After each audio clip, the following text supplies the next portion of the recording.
Alhamdulillah wassalatu wassalamu ala Rasulillah wa ala alihi wa sahbihi wa mawalah. Bertemu lagi kita dalam rancangan 50 kunci hidup bahagia pada siri yang ke-40 dalam tajuk bersikap adil dalam kehidupan seharian. Kata kunci daripada tajuk yang kita bincangkan pada pagi ini ialah mengambil daripada ayat 90 daripada surah An-Nahl. Allah Subhanahu wa taala berfirman, "Innallaha ya'muru bil 'adl." Sesungguhnya Allah Subhanahu wa taala memerintahkan untuk berlaku adil. Adil bermaksud meletakkan sesuatu pada tempatnya dan ia bertentangan dengan zalim. Sebagaimana penjelasan yang dinyatakan oleh sebahagian ulama berkaitan dengan adil itu sendiri.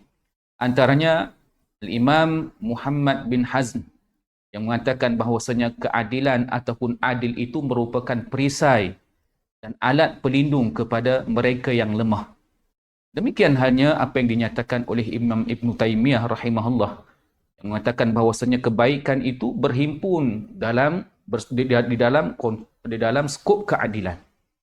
Berlainan halnya dengan keburukan dan kejahatan yang berhimpun di dalam kumpulan kezaliman. Dan demikian halnya apa yang dikatakan oleh Al-Marudi bahawasanya sesungguhnya yang dapat memperbaiki dunia ini adalah keadilan yang sempurna. Dengan terlaksananya keadilan sempurna, maka akan merebak dan tersebarlah kebaikan tersebut.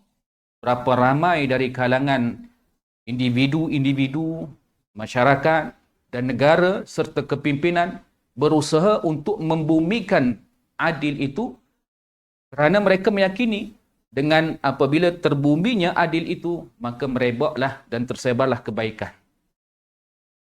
Kisah-kisah yang menceritakan keadilan itu banyak. Antaranya bagaimana yang biasa kita dengar, keadilan yang ditunjukkan oleh khalifah-khalifah terdahulu seperti Sayyidina Ali radhiyallahu anhu. Keadilan yang ditunjukkan ketika kes yang berlaku kepada Sayyidina Ali bersama dengan seorang Nasrani berkaitan dengan kes baju besi beliau. Dan keadilan itu bukan sahaja berlaku pada ketika itu.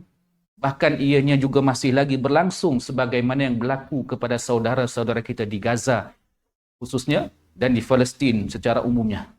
Keadilan yang ditunjukkan oleh penduduk Palestin walaupun mereka dizalimi, mereka dibunuh dan rumah mereka dihancurkan, tapi mereka masih lagi dapat menunjukkan keadilan. Sama ada keadilan dari segi pejuangnya ataupun keadilan dari segi rakyat yang tertindas. Bagaimana rakyat menunjukkan sifat adil mereka walaupun mereka kehilangan sanak saudara, anak beranak dan lain sebagainya, tapi mereka masih lagi menunjukkan adilnya Islam bagi mereka. Sehingga dengan adil yang ditunjukkan oleh penduduk Palestin tersebut memberi kebaikan kepada dunia, bukan saja kepada umat Islam, bahkan kepada dunia dari kalangan mereka yang bukan Islam.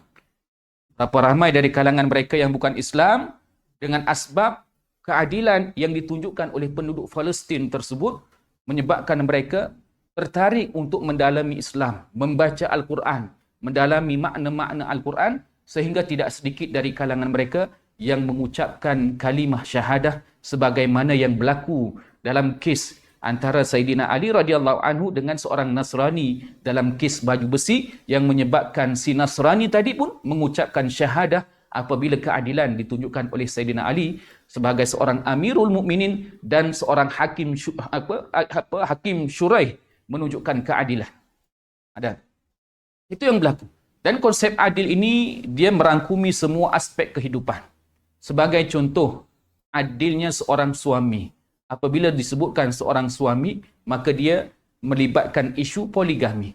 Jadi seorang suami apabila dia menikah lebih daripada seorang, maka dia dituntut untuk berlaku adil. Sebab kesan apabila tidak berlaku adil tersebut akan memberikan kesan buruk kepada anak-anak dan isteri-isteri. Demikian juga orang tua, sama ada ibu ataupun ayah. Berlaku adil, mesti wajib berlaku adil kepada anak-anaknya.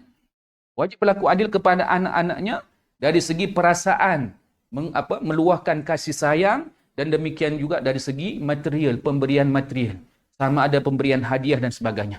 Demikian juga halnya Si anak pun mesti ataupun wajib berlaku adil kepada orang tua. Kita wajib berlaku adil kepada sahabat-sahabat persekitaran kita. Bahkan berlaku adil juga dituntut bagi kita sebagai orang Muslim untuk berlaku adil kepada persekitaran, sama ada dari segi makhluk-makhluk yang ada ataupun benda-benda yang ada, juga tanaman-tanaman yang ada. Juga kita dituntut untuk melaksanakan adil dalam konsep ibadah, dalam beribadah.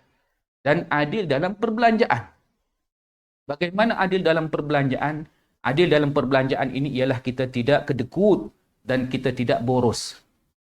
Kita tidak kedekut dan kita tidak boros. Demikianlah konsep adil ini kita dapat fahami bahawasanya ia dituntut. Bahkan adil juga bukan sahaja dituntut kepada orang yang bersama dengan kita.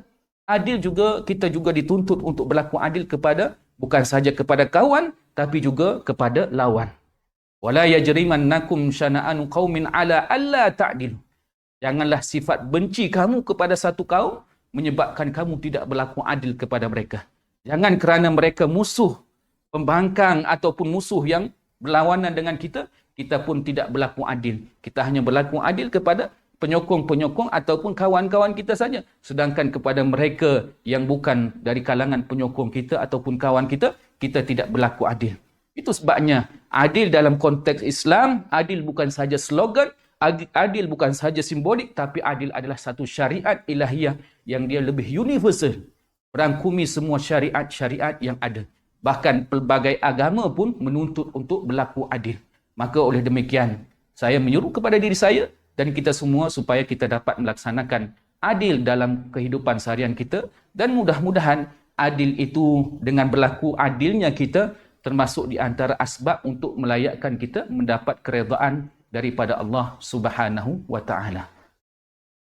ذكر وموعظة ونور فيه شفاء للصدور وشفيعنا